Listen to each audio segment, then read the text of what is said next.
listening to the Danger Tapes podcast with your host, Devin Ramos.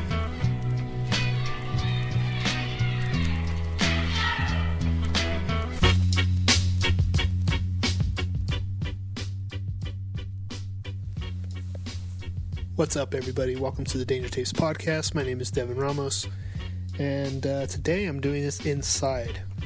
Much like the summer months, my garage is too cold, with it being winter right now. And I don't know. Sometimes I can handle it. I like the cold better than I like the hot, or the heat rather. But I don't know. Today I just wanted to be a little bit warmer. Wanted to be a little bit more comfortable. Right now I'm in my room, sitting on the couch, just relaxing. Just got off work, and I just had a few things to talk about this week. And I actually saw Creed last week because it's been like 2 weeks since my last podcast. I skipped a week because of the holiday, Thanksgiving. And so I didn't do one that week. The podcast you guys heard for last week was me talking to Christopher. And I haven't done an episode for a while. So I did a few things, did a few interesting things, bought some things, saw some movies. Mainly, again, as I was saying, I went to go see Creed with my brother, and we're going to talk about that in a future episode more in depth. But generally, my general thoughts on the movie are that it was really good. I mean, I'm not 100% sure if Creed is supposed to be a reboot of the Rocky franchise. There's no spoilers in what I'm about to say. Sylvester Stallone is in the movie as Rocky. I'm sure critics are going to say what they want to say about the movie, saying that they're tired of Rocky. But the fact of the matter is, as many Rocky films as there are, and this is what's kind of cool, because there are so many Rocky films. There's got to be at least, including Creed, there's got to be at least 7 Rocky films, right? Kind of like Fast and Furious 7.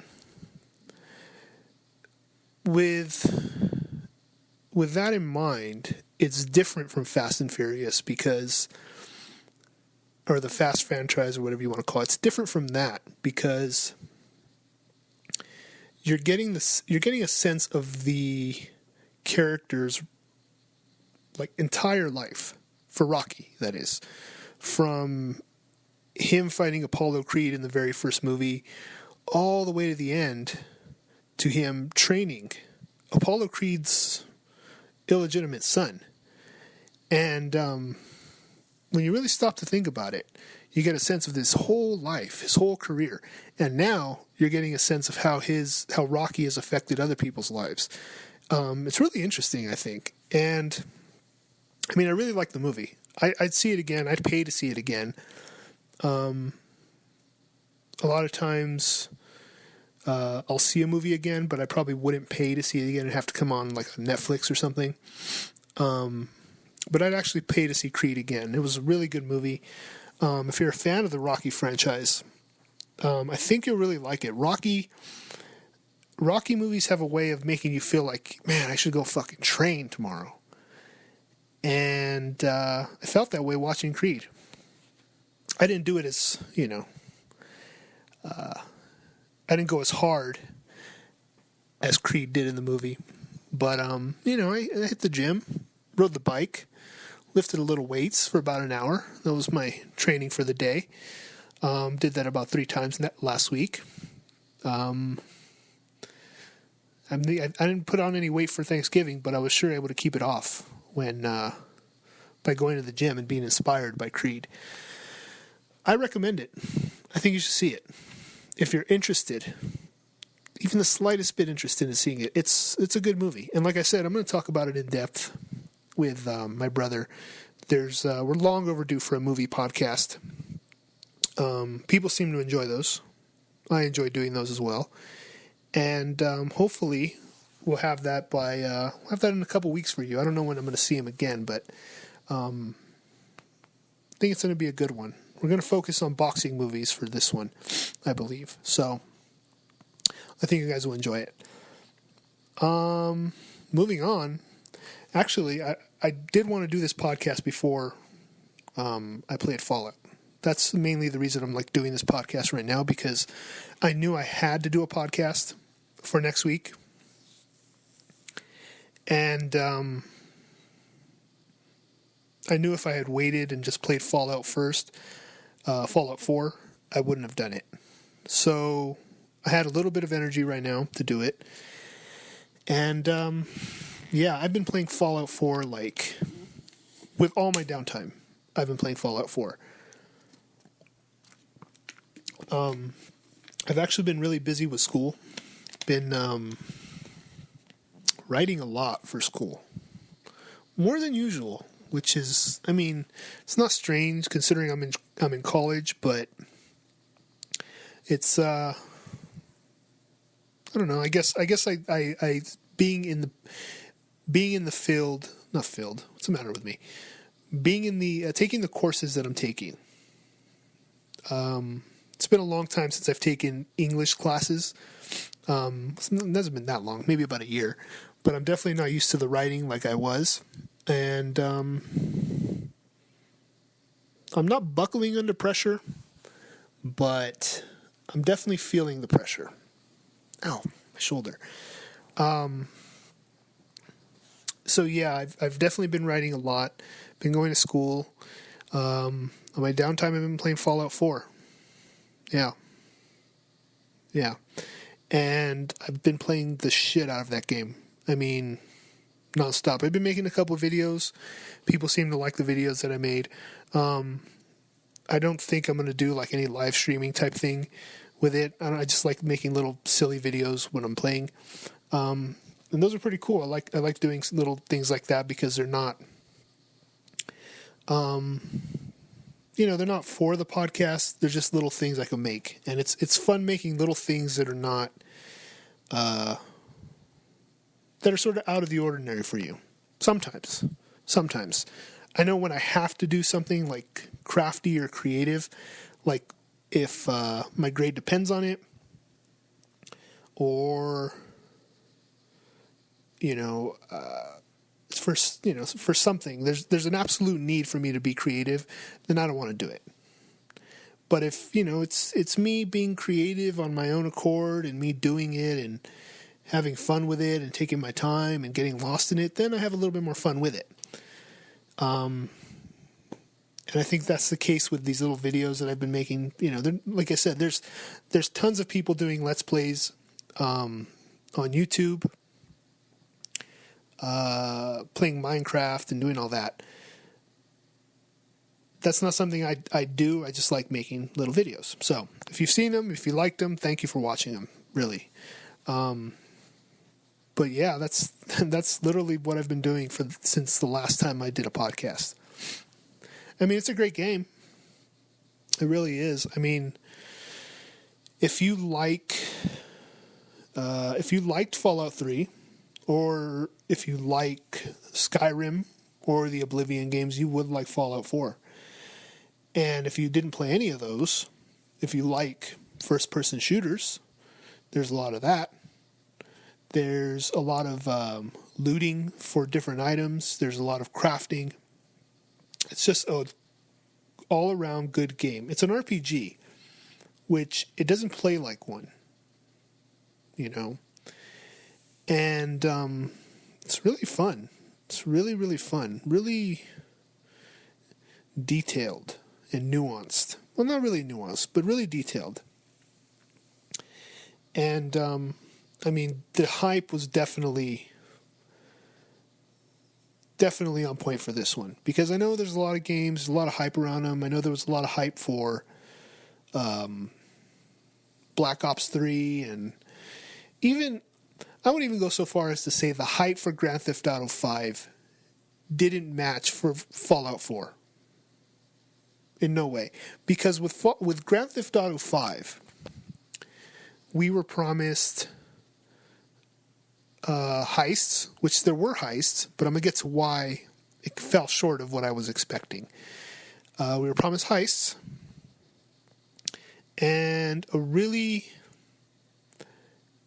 intricate online system, which I think they kind of hit the second time around when they released it on PC.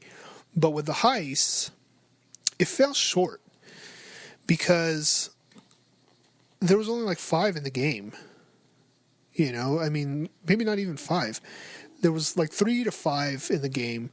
The last one was great. Like, don't get me wrong. The heist that you were able to do, like, it's fun. And there's a couple different ways to play. There's a couple ways to end the game.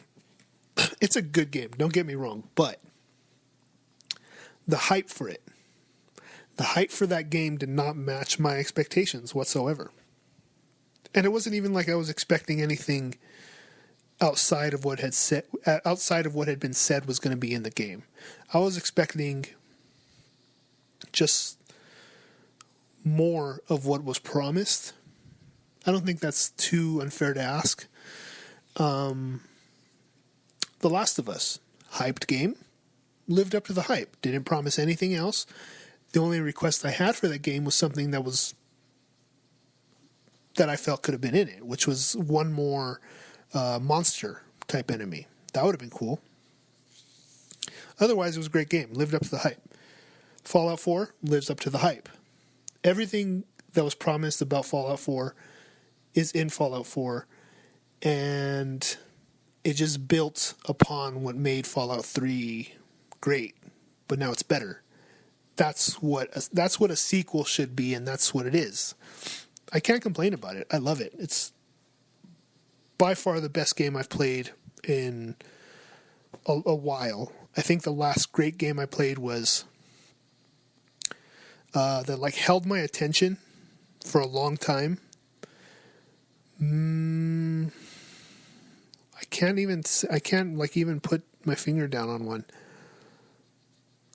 A great game that held my attention for a long time. I'll get back to that. Let me see, how much battery do I have on this? Oh yeah, I got enough battery. All right, we're good. I can close this podcast out. Let's see. Black Friday, holiday shopping. Anybody pick up anything good for themselves? I picked up, let me start off by saying, for the longest time, I've been looking to pick up a new set of headphones. I don't need new headphones. I had pretty good headphones. I have a good way to power my headphones through a headphone amplifier. They sound great. I would put the headphones I was using. I bought a new pair of headphones. They're Philips SHP 9500s. Excellent headphones. The headphones I was using before those, they were really good headphones. Good sound. They just fell short in a lot of areas. And it's hard to tell people. Like, I don't believe in Beats as a headphone company. I think when people buy Beats, and there's a lot of other people that'll say this. When people buy Beats, they're buying into the brand. Like with anything else, I mean, I'm guilty of it too, just not with headphones. I do it with,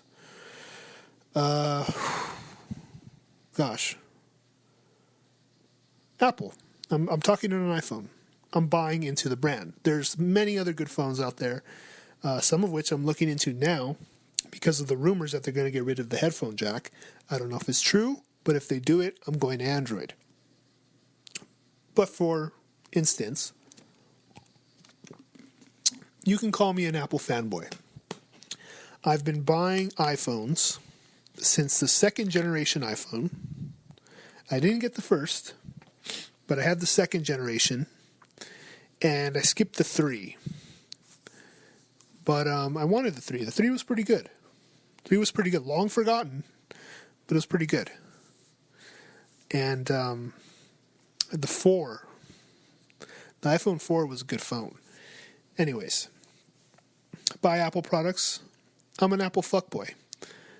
But when you buy Beats headphones, you're doing the same thing. You're buying into the brand.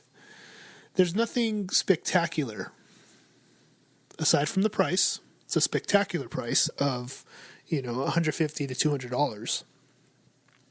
Bose is kind of like that too. But let's use Beats because they're the most popular right now.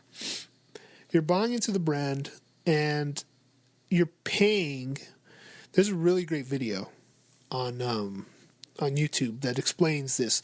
Essentially, what Beats does is 55% of their of the money they use for Beats, 100% being including manufacturing, designing, so forth.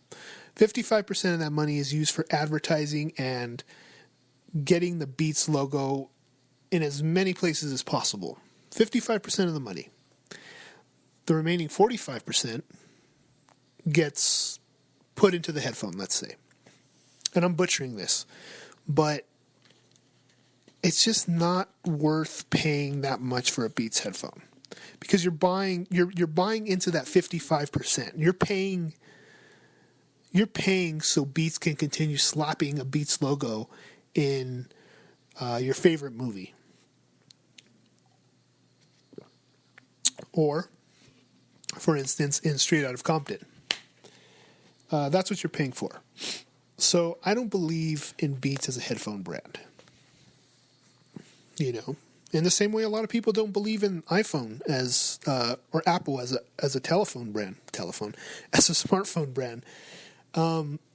So I've been looking for really good headphones for a really long time. I'm convinced that I'm addicted to buying headphones. The pair that I had before, my last pair, aside from the fact that they were really uncomfortable, they sounded great. They were a little too bassy, but I think that they were really good in other areas. I think they were fantastic headphones. You could turn them loud, they sounded great. Even lowered, they sounded even better. As far as I can remember. But they broke. The wire crapped out. They became pieces of shit. I had to get rid of them.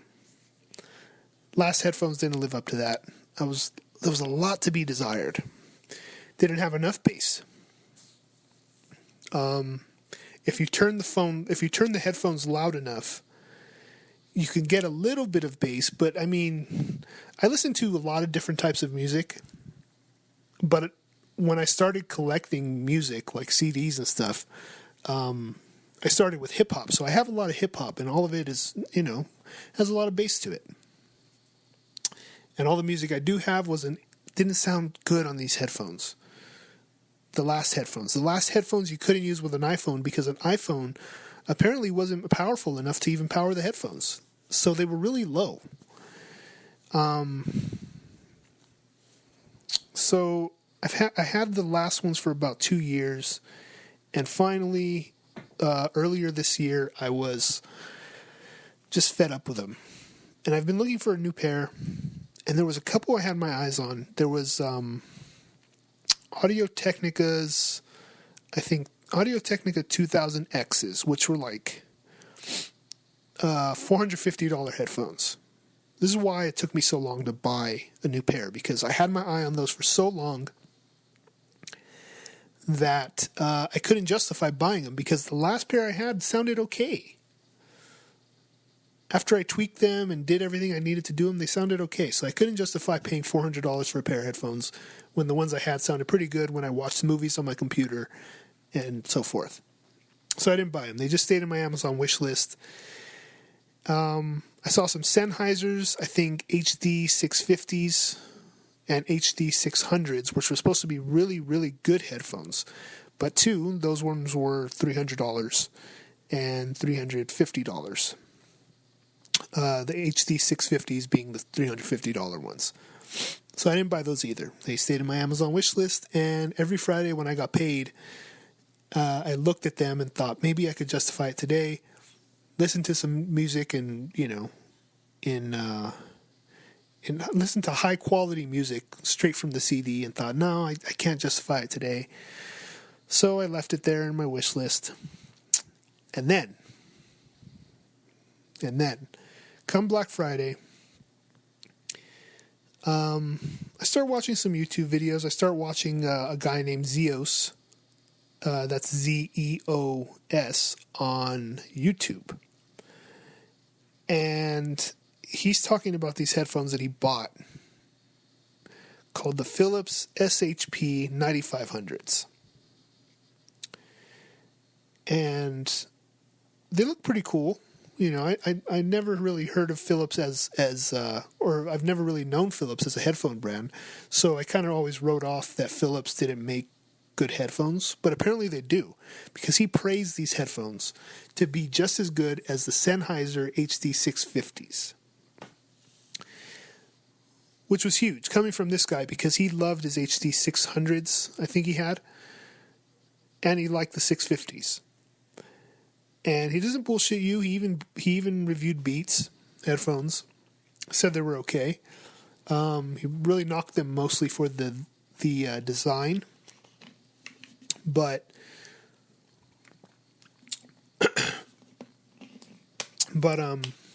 he really liked these Philips headphones. And it was great, because when I went to go look on eBay, the Philips headphones were $100. A lot of people said that that Philips jacked up the price after they had seen that review, because that guy had become that guy's really popular for headphone reviews. So a lot of people were saying that they jacked up the price. And $99 though, compared to the $300 price tag and the $400 price tag, like, to me that was a steal. And I'm like, okay, let me think about this. I looked at some other reviews, but they didn't really go into in depth with the headphone. A couple of them said they weren't as good as one of their last models. So I took that into consideration, but I figured Amazon has a really good return policy. If I didn't like the headphones, I just return them. So I bought them. Black Friday, they showed up on Monday, Cyber Monday, which I didn't buy shit, because Cyber Monday just sucks. They showed up on Cyber Monday, and I believe the first track I listened to, I wanted to listen to something bassy. So I listened to some Kanye West, and they sound really great. I mean, these are great headphones. Like, with Kanye West, I mean, you have to listen to the right track, because I know with My Beautiful Dark Twisted Fantasy, the layering is all weird. So you have to listen to probably some of his older tracks, because then you'll get a clear representation of the vocals and the bass. I don't know like the highs and lows and mids and all that. But if you want to hear a song sound great, you listen to Through the Wire, All Falls Down. What's another good one? Slow Jams. Slow Jams was a really good one on those headphones. What else did I listen to? I listened to some stuff on Spotify. Good sound. I could kind of. I'm starting to be able to hear the loss of quality between how Spotify, between how Spotify streams their music and an actual CD quality. So even Spotify sounds pretty good. I listened to some David Bowie, and one of my favorite tracks, a track that sounded really good on the last headphones that I had, which is Pink Floyd's Wish You Were Here. That sounded really good on my last headphones. This Wish You Were Here sounds good, just the sound, it's a little bit more robust. So you do get a little bit more of the bass. It's a little bit deeper, I guess, in tone, if that makes any sense. And but it sounds just as good. Vocals clear, music clear, guitar clear, everything's clear on it. Loved it. Love these headphones. I'm going to post them on Facebook. And I'm hoping, this is the last thing I'm going to say for the podcast. I'm going to post them on Facebook in hopes that people buy into them because they're excellent headphones. I mean, if you're looking for something to just kind of like listen to music on through your phone, like, it sounds good. Like, really good. At $100, like, Beats headphones cost $150, and I know a lot of people are going to buy Beats headphones. And it's unfortunate because I know if somebody gets these Philips headphones for people that want a pair of Beats headphones, they're not going to like them as much, which is unfortunate because just because there's no Beats logo on there. But I'm telling you, there are better than Beats, if not as good, which I know they're better by far. And if you believe in the whole, at this point, you guys probably don't even know what I'm talking about, but if you believe in the whole idea that after a certain time, headphones start to sound better, like after 100 hours of listening or so, headphones start to sound better, then these headphones are going to sound great in 100 hours. I can guarantee it because they sound great now. Headphone burn-in is what it's called. So I'm going to post the link on Amazon, from Amazon, for these headphones. I'd really recommend them. They're great headphones. And that's it. That's all I had for the podcast this week. So hopefully you guys got to this point. I think I went, let's see. Look at that. Not bad. It's about 27 minutes. Hope you guys enjoyed it. The holidays are coming up. I don't know what I'm not taking a break this year for the holidays. Again, Derek's going to be coming through. We're going to have that podcast in which we talk about Creed, and I need to get another guest in here. So we're going to see what happens with that. Thank you guys for listening to this podcast. If you got this far, hopefully you did. I feel like it was pretty good. Catch you guys next week. Peace.